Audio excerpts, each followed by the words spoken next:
আমার বাসায় থেকে আমার খাবার খেয়ে তোর ছেলে আমার মেয়ের খেলনা চুরি করে। চুপ কর, আমার ছেলেকে একদম চোর বলবি না। আবার আমাদের খাবারে খোঁটা দিচ্ছিস।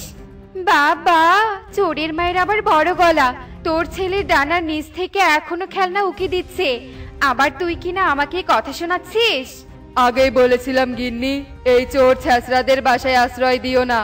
এখন দেখলে তো কি হলো, তুমি এক্ষুনি এদেরকে বাসা থেকে তাড়িয়ে দাও। আরে তোরা আমাদেরকে বাসা থেকে তাড়িয়ে দিবি কি? আমরাই তো তোদের এই ভাঙাচোরা বাসায় আর থাকবো না। ওয়াক থু, কি বিশ্রী ভাঙাচোরা বাসা। ভাঙাচোরা হলেও তো আমাদের একটা বাসা আছে, তোদের তো সেই বাসাটাও নেই। অন্যের বাসায় থেকে আবার বড় বড় কথা বলিস। যা, এক্ষুনি বের হয়ে যা আমাদের বাসা থেকে। যাচ্ছি যাচ্ছি, তোমাদের আর তাড়িয়ে দিতে হবে না। চলো তো কালো, চলো। এই ভিখারি গরিবদের বাসায় এক মুহূর্ত থাকবো না আমরা। চল কনক। এই বদমাস কনক, আমার খেলনাতে নিয়ে গেলি কেন? দাদা তোরে বলছি, আমার খেলনা দিয়ে যা। মা, কনক আমার খেলনা নিয়ে গেল। পারুল খেলনার জন্য চিৎকার করে কাঁদতে থাকে, আর কনক খেলনা নিয়ে তার বাবা মায়ের সাথে দ্রুত উড়ে যায়। তোমার ছেলে একদম তোমার মতোই পাকা চোর হয়েছে, বদমাইশ ছেলে। যদি পারুলের খেলনা চুরি না করতো তবে আরো কিছুদিন আরামায়েশ করে থাকতে পারতাম। সব দোষই তোমার ছেলের। খবরদার কাকুলি, একদম আমার দোষ দিবে না। কনক তোমারও ছেলে, আর আমি একা চোর নই। হাত ছাপায় দেয়াটা আমার থেকে তুমি বেশি জানো। আবার তুমি কিনা আমাকে দোষ দিচ্ছ, আমি বুঝতে পারছি না এখন আমরা কোথায় থাকবো। এত চিন্তা করছো কেন বাবা? আমরা না হয় গাছতলায় থাকবো। আমার তো এমন খোলা জায়গাতেই থাকতে ভালো লাগে।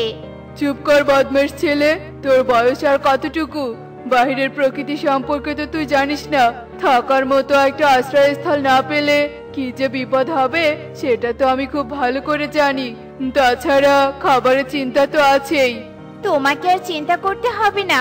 ওই দেখো, বড় বড় দুটো আনারস। আরে তাই তো, আনারসটা দেখতে যেমন বড় তেমনই লোভনীয়। মনে হচ্ছে আনারসটা খেয়ে খুব মজা পাবো। চুপ করো, সব সময় তোমার শুধু খাই খাই।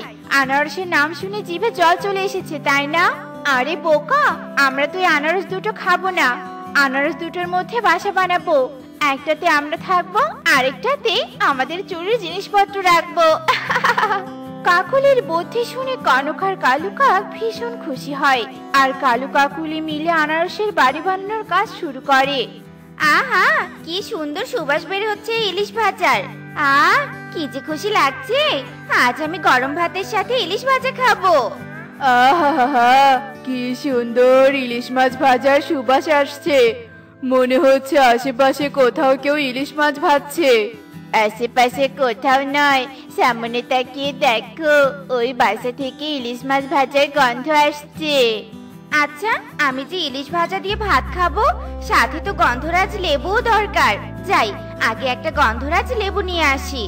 টুনি ইলিশ মাছ ভেজে বাটিতে তুলে ঢেকে রাখে, আর গন্ধরাজ লেবু আনতে চলে যায়। আর কালু কাকুলি সুযোগ বুঝে টুনির বাসায় যায়। ইলিশ মাছ ভাজা আর গরম ভাত চুরি করে নিয়ে আসে, আর বাসায় মজা করে খায়।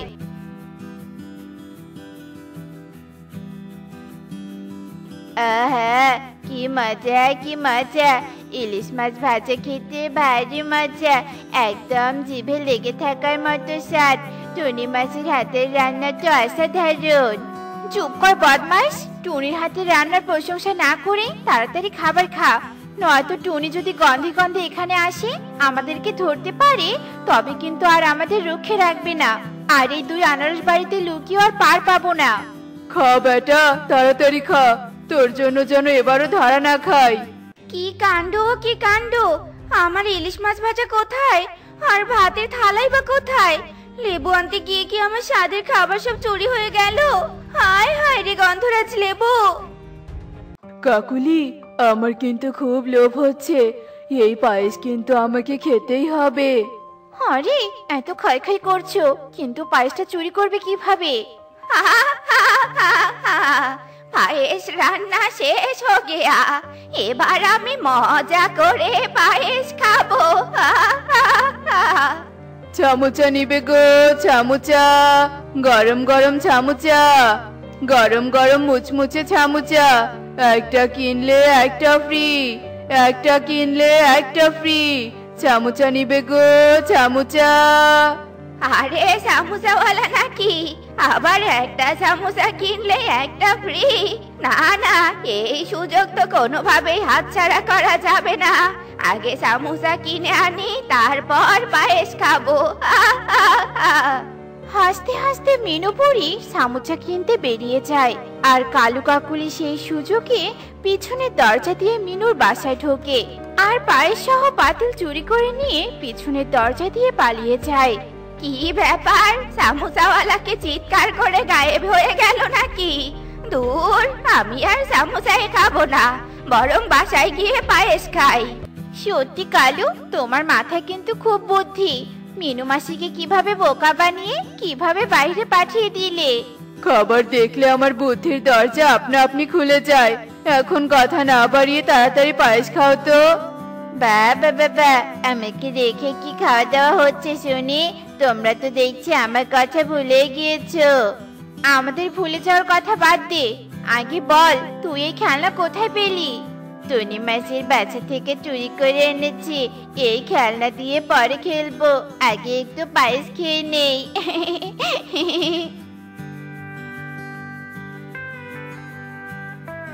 বাবা ছেলে মিলে তো পায়েস খাওয়ার কমতি রাখলে না, এবার এই পাতিলটা কি করবে? পায়েস তো খাওয়া হয়েছে, এখন আর এই পাতিল নিয়ে এত চিন্তা করে কি হবে বলো তো? পাতিলটাকে এভাবে ছুঁড়ে মারো। হা হা হা হা হা। আমার পায়েস চুরি করে খাওয়া এত বড় সাহস এই বনে কার হয়েছে? আজ তো একটা হেস্ত নেস্ত করেই ছাড়বো। এটা কি হলো? এই আনারস বাড়ি থেকে এই পাতিলটা কে ছুঁড়ে মারলো? আনারস ঘরে আবার কে আছে? আরে, এই তো আমার পায়েসের পাতিল। তার মানে তুই আমার পায়েস চুরি করে এনেছিলি? বদমাইশ টুনি, আজকাল কি তুই চুরি চামারি শুরু করেছিস নাকি? না না মাসি, তুমি ভুল করছো। আমি চুরি করিনি, এই পাতিলটা আনারস বাড়ি থেকে কেউ ছুঁড়ে মেরেছে। আর চুরির কথা কি বলছো? আমারই তো খাবার চুরি হয়েছিল দুদিন আগে। তাই নাকি? চল তো তবে আনারস বাড়িতে গিয়ে দেখি ঘটনাটা কি। আরে, এখানে তো কালু কাকুলি আর কনক, কিন্তু এখানে তো অনেক জিনিসপত্র। আমার ভাতের প্লেট আর ইলিশ ভাজা রাখার বাটিটাও তো এখানে আছে। তবে কি কালু কাকুলি বনে চুরি করছে নাকি? চল তো কালু কাকুলির কাছে গিয়ে দেখি। আরে কনক, এই খেলনা তুই কোথায় পেলি? এটা তো আমার বাসায় ছিল। না মানে কুড়িয়ে পেয়েছি, কিন্তু তোমরা এখানে কেন এসেছো এ সময়ে? চুরি করে যে সবার ঘরের খাচ্ছিস সেটাই দেখতে এলাম। আর দেখ, পায়েস এখনো মেঝেতে পড়েই আছে। সত্যি কাকুলি, চুরির জিনিস পাশের আনারস বাড়িতে বুদ্ধি খাটিয়ে রেখেছিস, কিন্তু মেঝের পায়েস মুছতে ভুলে গিয়েছিস। কারণ কালু কাকুলির অন্তিম সময় চলে এসেছে। ওরা যে চোর সেটা প্রমাণ হয়ে গেছে। এবার বুঝবে দুজনে মজা। আজ তোদের চুরি করার উত্তম শিক্ষা দিব, বদমাশ চোরের দল।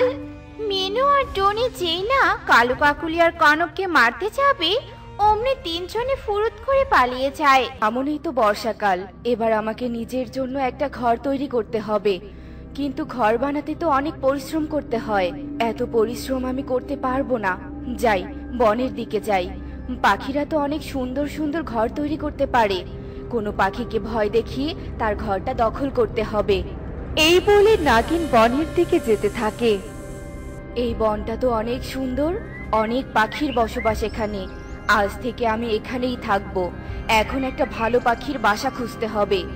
নাগিন বনে পাখির বাসা খুঁজতে থাকে, আর সে সুখীর বাড়ির সামনে এসে বলে, আরে, এই পাখির বাসাটা তো অনেক সুন্দর, আমি আজ থেকে এই বাড়িতেই থাকবো। হে কি নাগিন, তুমি আমার বাড়িতে কেন এসেছো? তুমি কি পথ ভুলে এখানে এসেছো? এটা আগে তোর বাসা ছিল, কিন্তু এখন থেকে এটা আমার বাসা। এক্ষুনি এ বাসা থেকে বেরিয়ে যা, নয়তো আমার বিষ দাঁত দিয়ে তোকে দংশন করব। না না না, আমাকে মেরো না। আমি যে ডিমে তা দিচ্ছি, আজকের মধ্যে আমার ডিম ফুটে ছানা বের হবে। তুমি দয়া করে এখান থেকে চলে যাও। ডিম? পাখির ডিম? শুনেছি পাখির ডিম খেতে খুব সুস্বাদু হয়। তবে তো তোর ডিম আমাকে খেতেই হবে। দেখি কয়টা ডিম দিয়েছিস তুই। একদম আমার কাছে আসবি না, আমার ডিমের কাছে এলে কিন্তু আমি তোকে লাঠি দিয়ে মেরে ফেলবো। সামান্য একটা পাখি হয়ে তুই আমাকে মারবি? তুই নিজেও ভালো করে জানিস তুই আমাকে মারতে পারবি না। তাই তোকে একটা ভালো প্রস্তাব দিচ্ছি, শোন। তুই তো দুটো ডিম দিয়েছিস, দুটো ডিমের মধ্যে একটি ডিম নিয়ে তুই এখান থেকে চলে যা, নয়তো বাসার সাথে সাথে ডিম সহ নিজের প্রাণটাও হারাবি।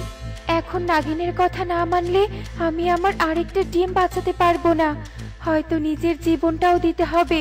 তাই নিজের ভালোর জন্য আমাকে নাগিনের প্রস্তাব মেনে নিতে হবে, কারণ আমি তো নাগিনের শক্তির সাথে পেরে উঠবো না। এরপর সুখী নাগিনের প্রস্তাব মেনে নেয় আর দুটো ডিমের মধ্যে একটি ডিম নিয়ে বাড়ি থেকে বেরিয়ে যায়। আর এদিকে নাগিন সুখীর বাকি ডিমটি ভেঙে খেয়ে ফেলে।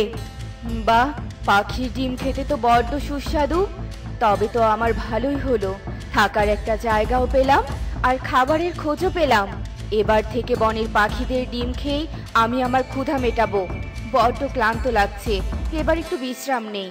তোকে তো বাঁচাতে পারলাম, কিন্তু আমার আরেকটা ডিম তো বাঁচাতে পারলাম না। হে কি, সন্ধ্যা তো হয়ে এলো, আমার ডিমে তো তা দিতে হবে। বিধাতা, এবার আমি কি করব? তবে কি এই ডিমও আমার নষ্ট হয়ে যাবে? আরে গাছের নিচে কে কাঁদছে দেখি তো। এ কি সুখী, তুই এভাবে ডিম হাতে নিয়ে কাঁদছিস কেন?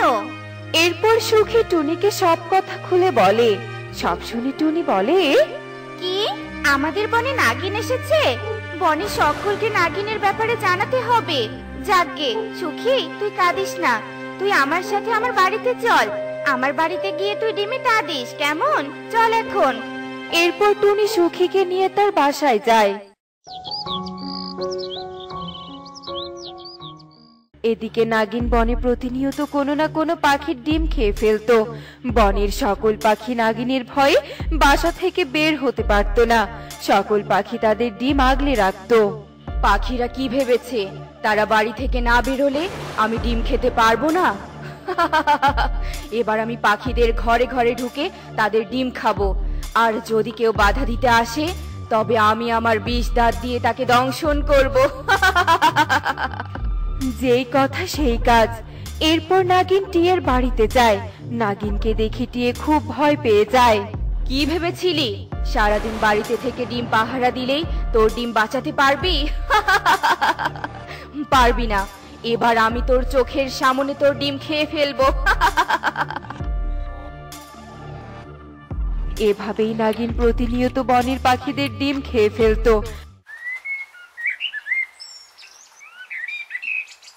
বনের পাখিদের ডিম খেতে খেতে মুখে অরুচি ধরে গেছে। যাই, এবার একটু অন্য বনে খাবারের সন্ধানে চলে যাই। নাগিন অন্য বনে খাবারের সন্ধানে চলে যায়। এদিকে ওই বনেরই দক্ষিণের নীল নদীতে বাস করত এক জলপরি। একদিন জলপরি নদীর কিনারে এসে তার চুল শুকাচ্ছিল আর মাছের সাথে গল্প করছিল। জানিস মাছ, আজ আমি খুব খুশি, কারণ আমি 3টি ডিম দিয়েছি। কদিন পর আমার ডিম ফুটে ছানা বের হবে। এসব ভাবতে আমার বড্ড খুশি লাগছে রে। এত বড় খুশির খবর জলপরি। তবে জলপরি, তোমার ডিম সাবধানে রেখো। সাবধানেই রেখেছি, আমার প্রাসাদের সাদা ঝিনুকে রেখেছি। মাছ আর জলপরির এসব কথা আড়াল থেকে নাগিন শুনতে পায়। জলপরি ডিম দিয়েছে, জলপরির ডিম নিশ্চয়ই খুব সুস্বাদু হবে। তবে আমি ওই জলপরির ডিম চুরি করে আনবো আর মজা করে খাবো। এরপর নাগিন সুযোগের অপেক্ষা করতে থাকে। আর একদিন জলপরি যখন আবার নদীর কিনারে চুল শুকাতে আসে, তখন নাগিন সুযোগ বুঝে নদীর তলদেশে জলপরির প্রাসাদে যায়। ওই তো সাদা ঝিনুকে জলপরির সোনালী ডিম। দেখেই তো জিভে জল চলে আসছে।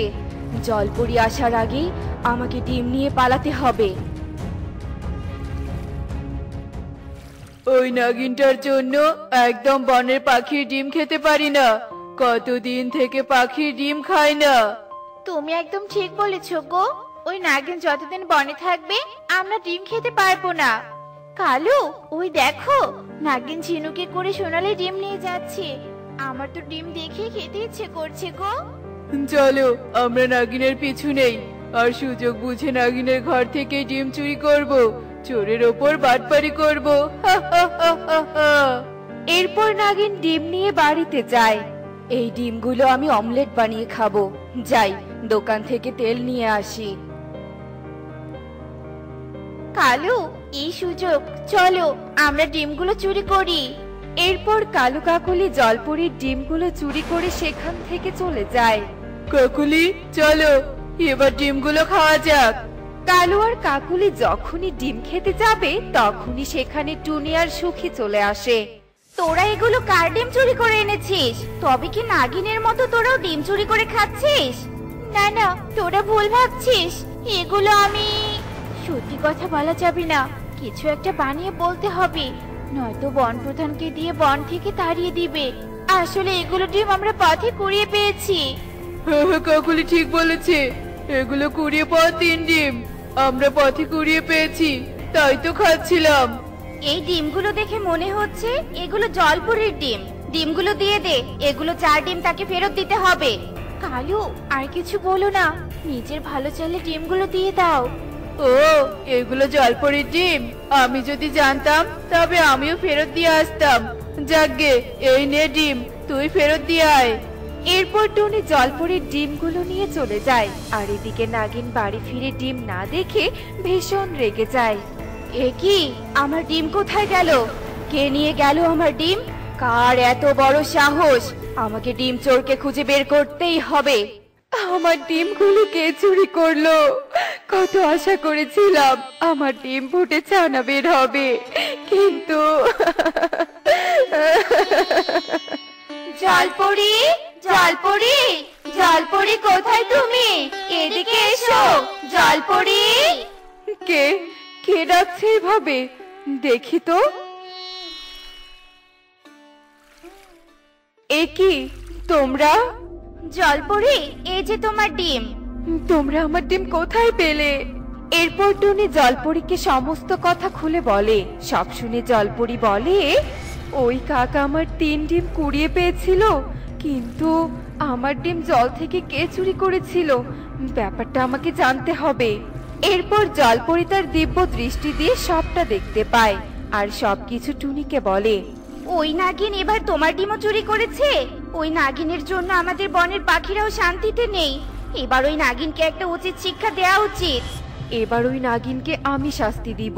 এই ডিম ওই নাগিনকে খাওয়াতে পারলেই ওই নাগিনের মৃত্যু ঘটবে।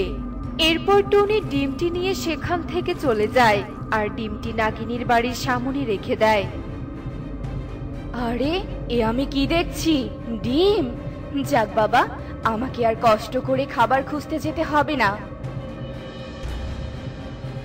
এরপর নাগিন খুশি মনে ডিমটি খেতেই রক্ত বমি করতে শুরু করে আর কিছুক্ষণের মধ্যেই সে মারা যায়। আর পুরো বনের পাখিরা নাগিনের অত্যাচার থেকে মুক্তি পেয়ে যায়। বন্ধুরা, এমনই সব মজার মজার শিক্ষণীয় টুনি পাখির গল্প দেখতে আমাদের সাথেই থেকো। আর গল্পগুলো কেমন হচ্ছে তো কমেন্টে জানাতে ভুলো না কিন্তু। Bye bye.